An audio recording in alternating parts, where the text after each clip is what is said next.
अब हमारे पास इस चैप्टर की वर्कशीट है और इस वर्कशीट में से जो पास्ट पेपर्स हैं उनके अंदर क्वेश्चंस आए हुए हैं। तो अब ये बड़ी अच्छी ध्यान से करनी है आप लोगों ने वर्कशीट से, क्योंकि इनमें से क्वेश्चन आया हुआ है और आप लोगों ने ये कॉपी पे भी हल करनी है। अब कॉपी पे ये पिक्चर्स वगैरह तो बन नहीं सकती, ये बड़ी मुश्किल है, इनको रहने दें। आपने पिक्चर्स नहीं बनानी, आप लोगों ने बस ये वाली लिखनी है। On a plate of a ball dough is placed, आगे ये वाले क्वेश्चंस लिखने हैं और इनके आंसर लिखने हैं। आंसर मैं बता देता हूँ किस तरह करने हैं। तो अब हमारे पास सबसे पहले है वो ये एक पिक्चर दी हुई है उसने। अब पिक्चर तो आएगी, अगर पेपर में भी पिक्चर आई हुई थी, ठीक है, मैं बता दूंगा आगे कौन सी वाली आई थी। सबसे पहले on a plate a ball of dough is placed, एक यानी कि डो मतलब है ना, जिस तरह आटा गूंदा होता है ना, आटा गूंदा हुआ है उसको ही डो कह देते हैं हम लोग। चलो, वो गूंदी हुई है और प्लेट के अंदर रखी हुई है, ठीक है। अब इसके ऊपर हम लोग फोर्स किस तरह अप्लाई करेंगे वो सबसे पहले पूछना चाह रहा है। तो हम लोग फोर्स करेंगे, प्रेस, अपना हैंड ऊपर अगर रखेंगे, दबाएंगे, प्रेस करेंगे तो उसके ऊपर फोर्स अप्लाई होगी, जिसकी वजह से अब उन्होंने आगे पूछा, फोर्स हमने अप्लाई कर दी, प्रेस कर दी अपने हाथ से, is there a change in the state of motion, क्या उसकी मोशन में कोई चेंज आया, यानी कि वो एक जगह यहाँ पे पड़ी थी, यहाँ पे तो नहीं पहुंच गई है जब हमने प्रेस किया, तो बिल्कुल भी नहीं पहुंची, वो अपनी जगह पे रही है, कोई चेंज नहीं है इसकी मोशन में। Is there a change in shape, हाँ शेप में चेंज आया, पहले अगर तो वो इस तरह बॉल थी, जब हमने उसको प्रेस किया तो वो इस तरह थोड़ी सी अंदर को दब गई, यस, ठीक है। उसके बाद ये वाली पिक्चर भी आप लोगों ने बनानी, पिक्चर बाद आप लोगों को जेन में रख लेनी है और इस तरह ये वाली ऊपर हेडिंग दे लेनी है। A spring is attach to the seat of a bicycle. अब स्प्रिंग जो है वो जो सीट है बाईसाइकिल की, जो साइकिल आपके पास होती है उसके नीचे लगे हुए हैं। अच्छा, अब इनके ऊपर किस तरह वो कह रहा है कि अप्लाई होगी फोर्स, तो फोर्स अप्लाइड होगी, अप्लाई हम किस तरह कर सकते हैं, जब हम बाईसाइकिल के ऊपर बैठेंगे। अच्छा, अब अगर तो हम बैठे हैं तो कोई चेंज आया उसकी स्टेट में या मोशन में, जब हम इसके ऊपर बैठे हैं तो क्या ये स्प्रिंग यहाँ पे थे, यहाँ पे तो नहीं पहुंच गए, नहीं पहुंचे, इसलिए कोई चेंज नहीं है इसकी मोशन में। शेप में चेंज है वो पूछ रहा है, तो हाँ जी शेप में चेंज है इसकी, ठीक है, क्योंकि ये पहले ऊपर को थे, अब थोड़े पहले इस तरह खुले खुले थे और जब इसके ऊपर हम लोग बैठे तो ये इस तरह करके इसका साइज भी थोड़ा सा छोटा हो गया, प्रेस हो गया ना। उसके बाद rubber band hanging down from a nail of the nail in the wall, ठीक है, तो ये हमारे पास एक रबड़ है, उसको इस दो से हमने थोड़ा सा खींचा और लंबा किया। अच्छा, अब वो पूछ रहा है how a force is applied, तो इसके दरमियान by pulling the free end of a rubber है बैंड, यानी कि उसको दोनों तरफ से हम लोगों ने खींचा है थोड़ा सा, ठीक है। Is there a change in the state of motion, क्या ये हरकत करने लग पड़े हैं जब इनको हमने खींचा है, तो बिल्कुल भी नहीं, वहीं पे रहे हैं अपनी जगह पे। Change in shape, shape change हुई है, पहले इतना था, जब हम लोगों ने इसको थोड़ा सा एक्सपेंड किया यानी कि इसको खींचा तो ये इस तरह करके बड़ा हो गया। अब ये वाली जो पिक्चर है ये पास्ट पेपर में आई हुई है, ठीक है, बिल्कुल हू बहू ये सवाल आया हुआ है, ठीक है। अब ये उसने स्पॉन्ज का एक वो जो होता नहीं जिससे हम लोग बर्तन धोते हैं स्पॉन्ज से, है वो दिया हुआ है, a piece of sponge in your hand. अच्छा, अगर तो हमने वो स्पॉन्ज पकड़ा हुआ है, इसके ऊपर किस तरह अप्लाई होगी फोर्स, उसको हम लोग सुकीज करेंगे, यानी कि उसको हम जकड़ेंगे, सुकेड़ेंगे, यानी कि उसको ऊपर फोर्स लगाएंगे, उसको दबाएंगे, तो उससे क्या होगा, उसके ऊपर फोर्स अप्लाई होगी, उसकी वजह से कोई चेंज इन मोशन हुआ है, यानी कि उसकी यहाँ पे था हमारे हाथ में, जब हमने दबाया हमारे हाथ से छूट के यहाँ पे कहीं पहुंच गया, तो बिल्कुल भी नहीं, वहीं का वहीं रहा है हमारे हाथ में, तो मोशन तो इसके अंदर कोई भी नहीं हुई। शेप चेंज हुई है, तो शेप बिल्कुल चेंज हुई है, पहले इस तरह डब्बा नुमा था, लेकिन जब दबाया तो वो इस तरह करके थोड़ा सा अंदर को हो गया।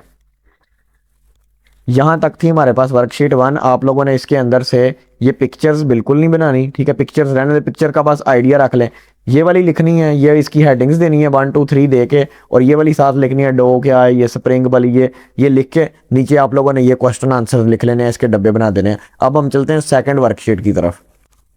अब हमारे पास दूसरी वर्कशीट है, इसके अंदर भी आप लोगों ने लिखनी है, तो ये वाली पिक्चर नहीं बनानी, आप लोगों ने पिक्चर बनाने की बजाय आप लोगों ने क्या करना है, एक रस्सी लेनी है और रस्सी के इधर एक डब्बा बना देना, और इस तरह आप लोग एक डब्बा इधर बना देना, यहाँ पे 100 न्यूटन लिख देना, ठीक है, और यहाँ पे 80 न्यूटन लिख लेना। आप लोग कॉपी में जब बनाओगे इस तरह ज्यूम कर लेना अपनी पिक्चर को। लेकिन अब उसने यहाँ पे क्या दिया हमें, उसने हमें यहाँ पे समझाने के लिए मैं बता रहा हूँ, ठीक है। अ रोप, एक रस्सी होती है, रोप को रस्सी कहते हैं, is being pulled in opposite direction, और दोनों तरफ से इसके ऊपर जोर लगाया जा रहा है। एक तरफ जो फोर्स है वो 100 न्यूटन है इस तरफ, और दूसरी तरफ क्या है, 80 न्यूटन है। What will be the net force on the rope B. अच्छा, वो कह रहा है एक तो इसके ऊपर नेट फोर्स बताएं क्या होगी। नेट फोर्स मैंने आप लोगों को पहले बताया था कि वो किस तरह हम लोग फाइंड कर सकते हैं नेट फोर्स। नेट फोर्स ये होता है बड़ी फोर्स में से छोटी फोर्स को हम लोग माइनस कर देते हैं। तो अब बिकॉज यानी कि ये अब आंसर भी लिखा आ गया हमारे पास कि because the force are acting in opposite direction, जो फोर्सेज हैं ये वाली फोर्स इधर को जोर लगा रही है और इधर वाली फोर्स इधर को जोर लगा रही है, अपोजिट डायरेक्शन में जोर लग रहा है। नेट फोर्स जो है रोप पे is equal to the difference between two forces acting on rope, यानी कि ये वाली रोप और इसका जो और इस वाली रोप की तरफ जो फोर्स लग रही है, इन दोनों का जो डिफरेंस होगा, चेंज होगा, वो हमारे पास क्या होगा, नेट फोर्स होगा। तो मसलन अब यहाँ पे हमारे पास 100 और यहाँ पे हमारे पास 80, तो हम इन दोनों को माइनस करेंगे नेट फोर्स को निकालने के लिए। 100 माइनस 80, बड़ी में से छोटी को माइनस कर दें तो जो नेट फोर्स हमारे पास लग रही है इसके ऊपर वो 20 न्यूटन है। तो अब ये मूव किस तरफ करेगा, क्योंकि इस साइड को फोर्स ज्यादा है, ठीक है, 20 न्यूटन ज्यादा फोर्स है, तो ऑब्जेक्ट किस तरफ मूव करेगा, 100 न्यूटन की डायरेक्शन में, यानी कि इस तरफ को ये रस्सी आ जाएगी। उसके बाद हमारे पास है right example of balanced and unbalanced forces from everyday life. कुछ आप लोगों को पीछे भी पढ़ाई थी और कुछ यहाँ पे ये वाली भी लिखी हुई हैं। Man pushing against the wall, दीवार को वो जो धक्का लगाना इंसान का, बुक जो टेबल पे पड़ी होती है, running vehicle at constant speed पे जो कोई साइकिल वगैरह या कोई सवारी चला रहे हैं, चेयर के ऊपर बैठे रहना, ये भी बैलेंस्ड फोर्स की एग्जांपल है। आगे अनबैलेंस्ड फोर्स की एग्जांपल है, तो ये भी बड़ी इंपॉर्टेंट है, ये पेपर में इन दोनों में से भी सवाल आया हुआ है, ठीक है, पिछले लास्ट 2 ईयर्स में।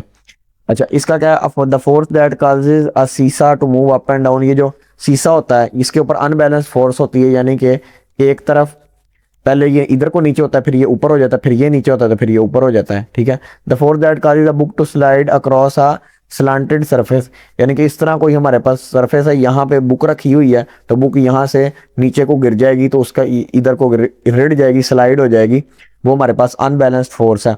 उसके बाद the force that causes wooden block to move when pushed with the hand, यानी कि ये कोई ब्लॉक पड़ा हुआ है लकड़ी का, हम लोग इसको धक्का लगा रहे हैं तो वो आगे की तरफ चल रहा है, वो भी हमारे पास अनबैलेंस्ड फोर्स है।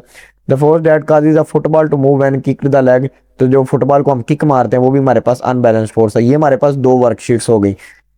इसमें भी आप लोगों ने ये वाली तो पूरी लिखनी है, ये भी पूरी लिखनी है, पिक्चर आपसे बनाई नहीं जानी क्योंकि ये मुश्किल है, तो आप लोग ये वाली जो है ये डंबल्स वाली ऐसे ब्लॉक रख के इसके नीचे 100 न्यूटन लिख के सवाल लिखना और ये नीचे जवाब लिख लेना।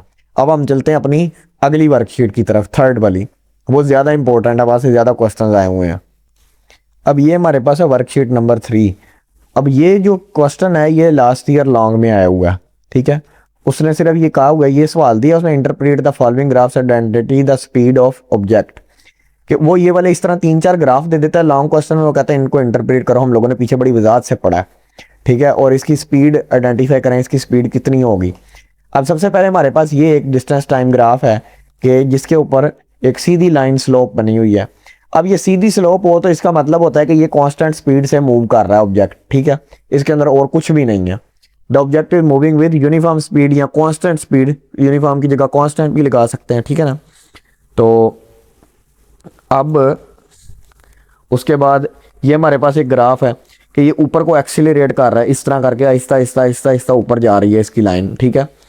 तो अब इसके अंदर यानी कि ये यूनिफॉर्म स्पीड नहीं है, ये नॉन यूनिफॉर्म स्पीड से ऑब्जेक्ट मूव कर रहा है। जो भी कोई ऑब्जेक्ट है हमारे पास वो कांस्टेंट स्पीड से नहीं मूव कर रहा है, नॉन यूनिफॉर्म या नॉन कांस्टेंट स्पीड से मूव कर रहा है, ठीक है। या स्पीड, उसने असल में स्पीड का कहा है तो चलो स्पीड कह लें कि the speed of object is non uniform या नॉन कांस्टेंट, जो भी कह सकते हैं। तो इसमें आप ये भी कह सकते हैं the speed of object is uniform, ठीक है, या the speed of object is constant, जो मर्जी लिख लें। लॉन्ग में आया हुआ है, बहरहाल ये देख लें थोड़ा सा पीछे से, जो बुक में भी पढ़ा हुआ है वहाँ से थ्योरी भी थोड़ी सी याद कर लें इनकी ग्राफ्स की, मैंने पहले पीछे ही पढ़ा है, मैंने कहा था इंपॉर्टेंट है। उसके बाद ये वाला हमारे पास है कि एक बिल्कुल सीधी लाइन हॉरिजेंटल एक्सिस पे लगी हुई है, एक्स एक्सिस पे हमारे पास, ठीक है। तो इसका मतलब है कि जो हमारे पास ऑब्जेक्ट है वो मूव नहीं कर रहा, बिल्कुल एक जगह पे खड़ा हुआ है। The objective is at stationary phase, stationary मतलब साकिन हालत में बिल्कुल वहीं पे खड़ा है। यहाँ पे खड़ा था तो 10 घंटे बाद भी आओगे तो यहीं पे खड़ा होगा, यहाँ पे नहीं जाएगा, ये आगे नहीं मूव करेगा क्योंकि ये रेस्ट की हालत में है। The object is at rest position, जहाँ आप लोग लिख सकते हो the object is not moving, concept clear हो जाए, जिस तरह मर्जी लिख लें उसका कोई इशू नहीं है। The object is at stationary position लिख लें। ये 3 वर्कशीट्स बड़ी ही इंपॉर्टेंट हैं, इनमें से 3 से 8 नंबर का पेपर आने का चांस है, ठीक है। तो ये आप लोगों ने अच्छी तरह याद कर लेनी है ये वाली, और अच्छी तरह कॉन्सेप्ट क्लियर हो जाना चाहिए आपको, खास तौर पे ये वाली। अब ये वाली डायग्राम पास पेपर में आई हुई है इन दोनों में से कोई एक सवाल आया हुआ है और ये सवाल लॉन्ग में आया हुआ, 5 का ये आ गया और ये भी कोई 2-3 नंबरों की थी और वो भी 2-3 नंबरों की, यानी कि 8-10 नंबरों का तो यहीं से सब पेपर आया हुआ है। तो ये काइंडली अच्छी तरह करें तैयार इसको।